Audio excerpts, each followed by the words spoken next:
Patrick Netherton Show, 11:30 The Tiger. He's Rogers. I'm Patrick, and we welcome you back. As you know, always on Fridays, we like to, of course, we're going to talk football. We're going to get to the LSU matchup with Ole Miss, all of that stuff. Tyler Moody will be along. We'll do Patrick's picks and Moody's money makers. And, of course, you can send in your Two Johns Upset special picks for a chance to win a $50 gift certificate to Two Johns. But we love to do Foodie Fridays. We don't get to every single week, but, man, we get the opportunity to talk with some folks around the area that are doing some good work. You know, normally we're kind of focused on barbecue. That's where my background is. But when you got a chance to talk to a winner of a Food Network show, the great food truck race, a guy that's getting it done. You've seen his truck kind of bebopping around. I've actually seen the backup truck bebopping around with all the other supplies in it. He is Darrell Johnson, the chef and owner of the Nola Creations food truck. Chef, how are you? Hey, I'm doing amazing. Love that applause, man. I'm going to add that to my sound. Sound check. Well, look, Rogers is always good to break you down some applause. He is not afraid to do that. That's for sure. Hey, before we kind of get into where you're at right now and where you're going, let's back up. Give us your background. Kind of tell us how you got into this and why a food truck as opposed to, say, a brick and mortar place. But what's your background? How did you get in here? All right, so I am from New Orleans, Louisiana originally. That's the birthplace. That's my home. My great-grandmother was a chef. When I grew up in New Orleans, it was a pretty tough time. You know, it was the murder capital of the world. We're talking about the early 90s, mid-90s, late 80s. And for me, food saved my life.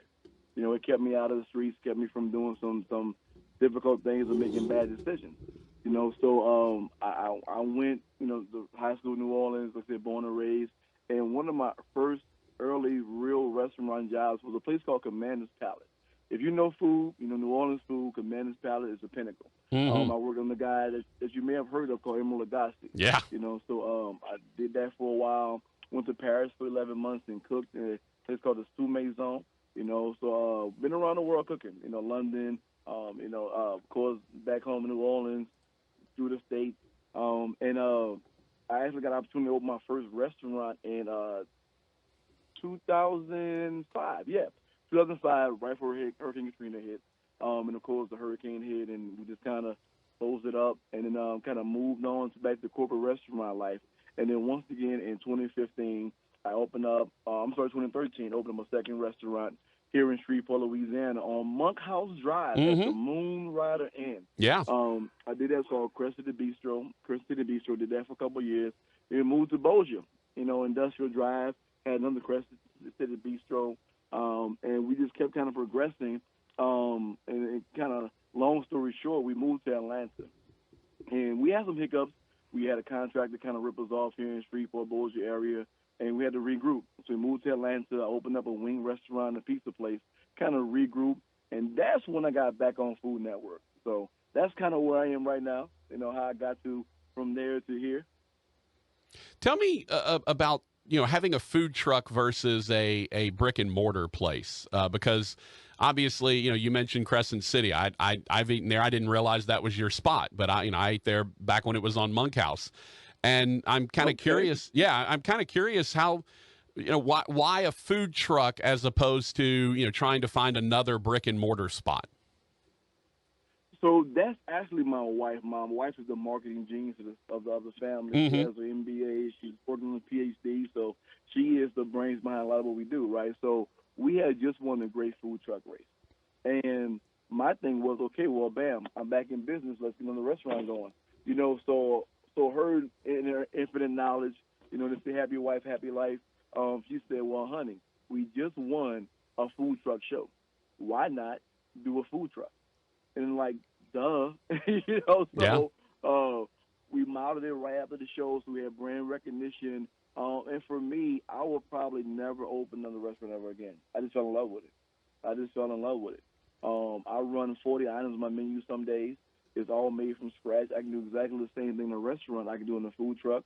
And we don't have the overhead, so profit margin's higher. And also with COVID especially, man, the world is unstable. And food trucks are almost recession-proof because there's some part of the United States somebody's doing a festival somewhere, or we can pull up and give you restaurant quality food right to your job. So the restaurant industry has taken an extreme hit, and for me, I got a family to feed, so I want to be consistent as possible in my business. I don't have I'm not part of a corporate chain restaurant with millions in the bank, so we have to make sure we do the right things strategically to sustain ourselves. So having the food truck just makes it a lot easier. So we can bring the business to the people. So did you have? You mentioned you decided to go ahead and stick with the food truck after winning the Great Food Truck Race. So now I'm actually a little bit confused. Walk me through this. So did you have the food truck before you went on the Great Food Truck Race, or were you entering, and like how did that work if you weren't already going to open that truck when you were done? So I was working on opening brick and mortar, and we were in Atlanta, and I had a pizza restaurant and a wing restaurant. I'm ready to go back and do the whole Crest of the Bistro thing, but in Atlanta, right? And my wife applied for the show, the Great Food Truck Race. And part of the stipulation is you cannot be on, and not have been on a work of a food truck ever. Really? And I was that guy. I never had that was part of the job. Huh. They want you to be brand new food truck operators, and you have to go through the hiccups and the headaches and figure it out. That's part of the gig. So I ended up in a food truck. So I'm like, I'm a restaurant chef. I don't want to be on no food truck. And right. I've done this and been here and just fell in love with it. So yeah, that's how that happened. Wow. So how does the truck come about then? Did you have to go buy a truck and painted it up with the purple and gold and all that, or did they provide a truck? Like this is fascinating to me that you come into it not having done food truck work before. Right. So we had to buy a truck. So when we won the race, we won $50,000. Right. So we had that money there. And, of course, you get paid for being on the shows also. Right. So as you go through the show, the longer you're on there, the more episodic fees you accumulate, right? Of course, there's residuals, things like that, but that came later. So we had the $50,000, and then we had the money that we made for being on the show, day-to-day working or whatever. So we took that and we purchased our own truck, the same model, because we designed our truck. So once you're on the show, they say, what's your name of your company, name of your truck, and come up with a design for your truck. Okay. So it was our design anyway. See, because so I caught kind of mimic that. Yeah, I caught your so I caught your year of the Great Food Truck Race about midway through. I didn't watch from the beginning. I was like, oh, look at this, a New Orleans group, like this is pretty cool. I want to kind of see what they're doing. I didn't realize that those trucks aren't yours to start with, that they kind of provide them for you and kind of get you started in that. I think that's fascinating. I think that really is. Right. So part of the whole theme is that it's a traveling show. So a lot of times new food trucks can't travel. Like the race I was on was the longest race ever and the most trucks ever. So if we had an old beat up food truck, then it wouldn't have been possible to go from Myrtle Beach, South Carolina, all the way down to Key West. So and there's a mechanic that they have on staff, the truck coordinator. The Food Network does a great job of making sure there's controls in place. But they provide the trucks and we provide the design and kind of go from there. That's awesome. It makes it a whole lot easier. Yeah. Now, previous seasons, they did give the truck to you. So previous seasons, they gave you. It's funny because it started out at $50,000, right? Then it went to $100,000. They went to $100,000 and a truck. Then went to $50,000 and a truck, and now just $50,000. So they keep revamping the prize money. So. Well, look, it obviously worked out for you. So give me an idea of kind of the reception that you're getting and how much of a bump did you get from that? You mentioned your wife who's kind of got all the marketing ideas. She's the one who said, hey, let's go ahead and run with the food truck idea since you were just on the show, which makes a lot of sense. What kind of bump did you get from being on the show? Here locally, initially, I didn't get any kind of love, man. And it was people knew me from Crest of the Bistro, but they never put Nola Creations and Crest of the Bistro together.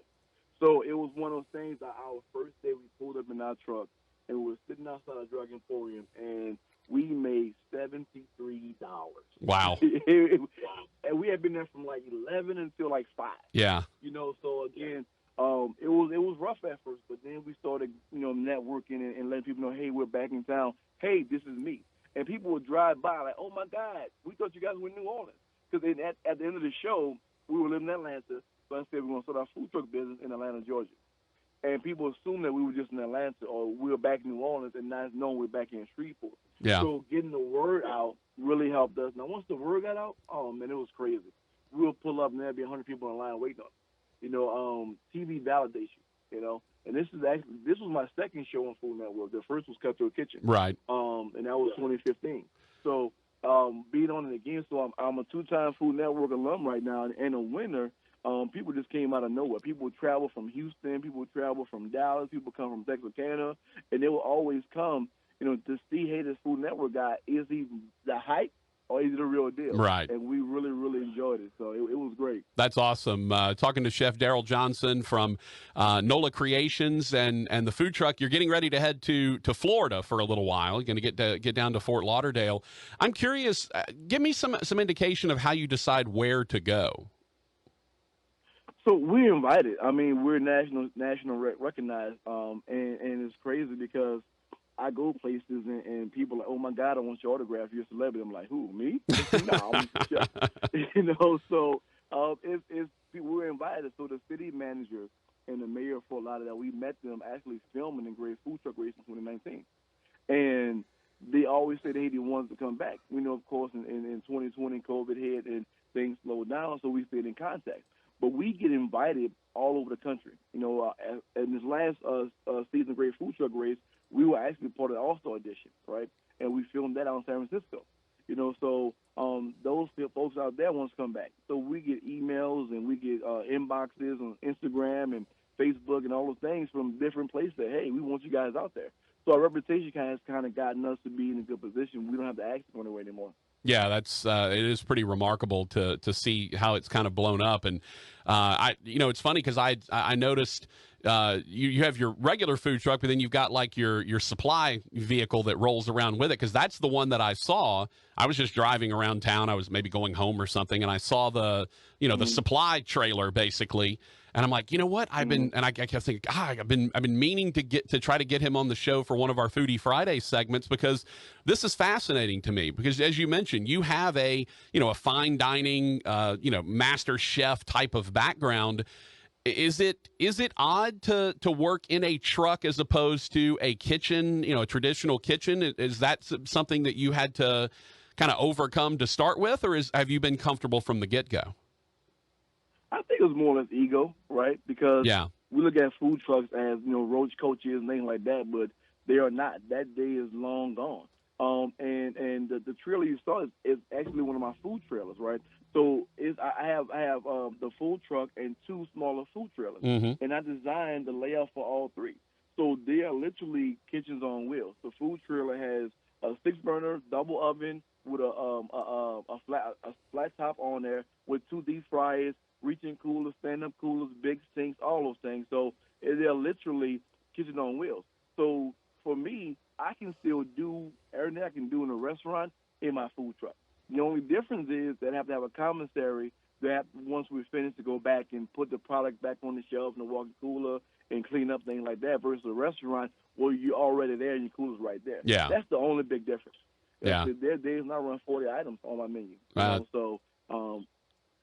That's honestly, I find it. I really do find it fascinating. I mean, I'm a food guy myself. I'm more into the barbecue side of things than anything else, but I really do find it fascinating. And look, food trucks and barbecue are a huge thing as well. So to me, it's fascinating watching you. Are you? What's your staff like on a day-to-day basis? Are you in there by yourself? Do you have people working with you? What do you have when you're working a truck in a typical day? So I have a staff of about 8 people right now. I have 5 full-time and 3 part-time, and they travel with me.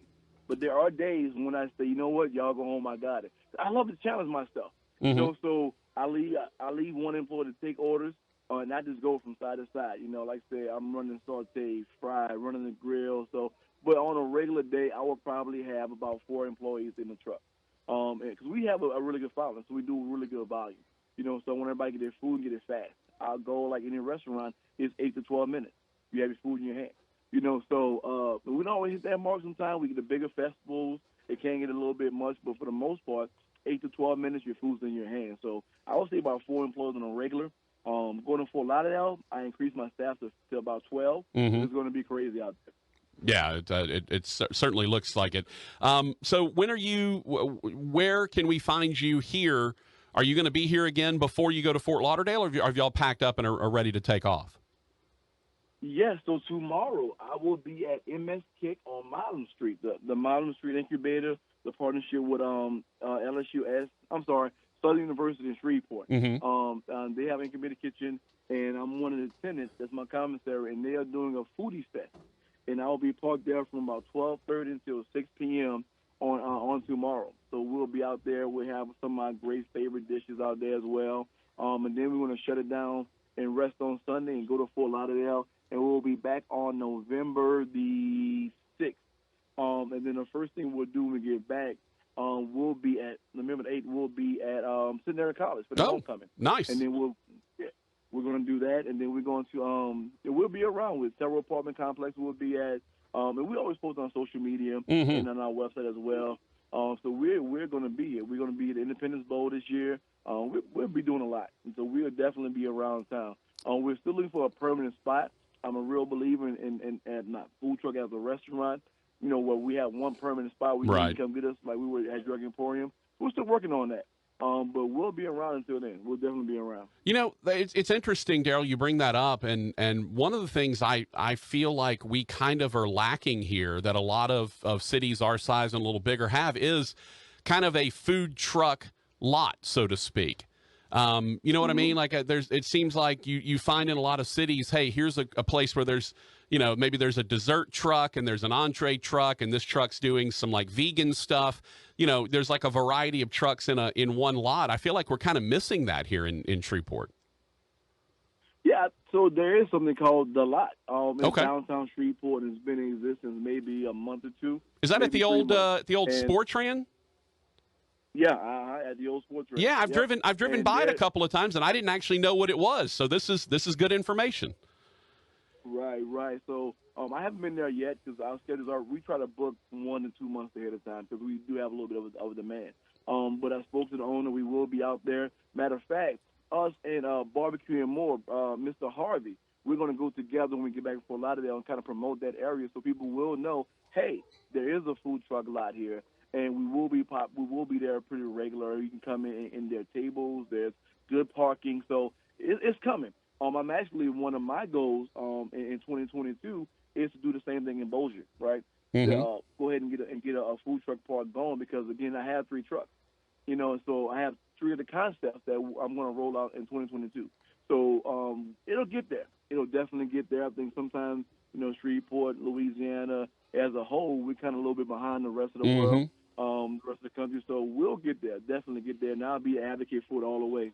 Yeah, and as long as we've got good people like you who are pushing for it, it obviously helps to get done. Talking to Chef Darrell Johnson from the Nola Creations food truck. All right, so for those of us that you know maybe show up, you hear about it on my show, you come out, you check it out. What do you recommend that we try first? What are the few things that we need to that are kind of the signatures that we need to get to start with to know what Darrell Johnson's food is all about? All right, so the first thing you want to do is get our jambalaya egg roll, right? So we take jambalaya, chicken and sausage, and it means the rice, it's the sauce, and we put it into egg roll. But before we roll it up, we put our special crawfish A2 face sauce right on top of that. Wow. Then we roll it up, and then we deep fry it. And then we serve it to you over Cajun rice and French fries with our remoulade sauce. That's your appetizer right there. And then from there, we're going to go to our wonderful pasta St. Charles, right? If you want one dish that tells you who I am, that's the dish. So the pasta St. Charles is sauteed shrimp, crawfish, and crab meat. I sauteed in white wine, butter, and garlic.